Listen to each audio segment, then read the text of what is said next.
भाऊ गाव कोणतं आहे तुमचं? गुणवडी. एवढं लांबून आलात, सगळ्यात प्रथम तर करणार आभारी आहे. विश्वासाच्या नात्याने आलात, 100% रिझल्ट आहे. नाहीच लागणार. 100% रिझल्ट आहे. पहिली फवारणी करून घ्यायची याची, ओके. आणि हे पाण्यातनं सोडून द्यायचं. कांदा लिंबू साईज झाल्याच्या नंतर तोपर्यंत नाही. तुमचा कांदा आणखी 2 महिन्याचा झाला, आणखी 15 दिवस टाईम. पहिली ही फवारणी करून घ्यायची आणि पुढच्या पाण्याला मग हे सोडून द्यायचं, ओके. कसं सोडतात? पॉक सिस्टम आहे.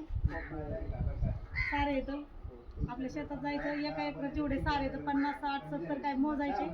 तेवढं लिटर पाणी घ्यायचं, 3 लिटर कमी घ्यायचं औषधे म्हणून. आणि सारा अर्घ्यात गेला की साऱ्याच्या तोंडाशी 1 लिटर सोडायचं, ओके. रिझल्ट मागच्या सगळ्या दिवशी हलका दिसतो, 10 दिवसांनी चांगला रिझल्ट आला.